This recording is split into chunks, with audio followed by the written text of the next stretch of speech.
Welcome back to Ramzan series day 4. ఇంకా నేను, సలీం భాయ్, మోఫిక్ భాయ్ ముగ్గురం కలిసి బయటంతా ఫుల్‌గా తిరిగేసి ఇంకా ఇప్పుడైతే వచ్చాము. వస్తానే మా దగ్గర ఉన్న అన్నమంతా ఏసి ఇంకా వేడైతే చేసుకొని ఇంకా సఫ్రా అయితే పెట్టేసి ఇంకా దాంట్లో అయితే ఏసుకొని తినేస్తున్నాం అనమాట.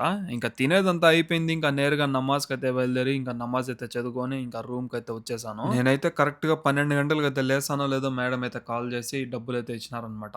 ఎక్కడున్న చిల్లర మొత్తం తెచ్చి నా చేతిలోనే పెట్టేసినారు. ఇక ఎళ్లి సామాన్లయితే తీసుకొనొచ్చి పని మనిషికైతే ఇచ్చేసాను.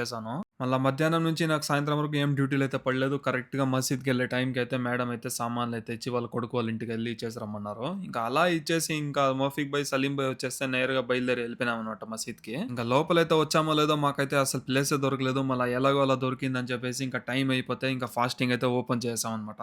ఇంకా దాంతో పాటు మనకైతే ఇక్కడ చూసుకుంటే కబ్సా రైస్ అయితే ఇచ్చినారు డైలీ ఇచ్చేదే. ఇంకా అలా తినేదంతా అయిపోయినాక ఇంకా నేరుగా ఎళ్లి నమాజ్ అయితే చదువుకొని రూమ్‌కైతే వచ్చేసాను. మేడం అయితే ఫోన్ చేసి నాకైతే ఫుడ్ అయితే పంపించినారు. ఇక్కడ చూసుకుంటే వైట్ రైస్, కీమా అండ్ దాని తర్వాత సమోసాలు, దాని తర్వాత షోర్బా అండ్ ఫైనల్లీ జ్యూస్ అయితే ఇచ్చేసినారు. సో చూసారు కదా, అల్హమ్దుల్లా డే 4 అయితే కంప్లీట్ అయితే అయిపోయింది. ఇంకా డే 5 చూడాలంటే మన ఛానెల్‌ని సబ్స్క్రైబ్ చేసుకోండి. ఈ వీడియోని లైక్ చేసేయండి. By by.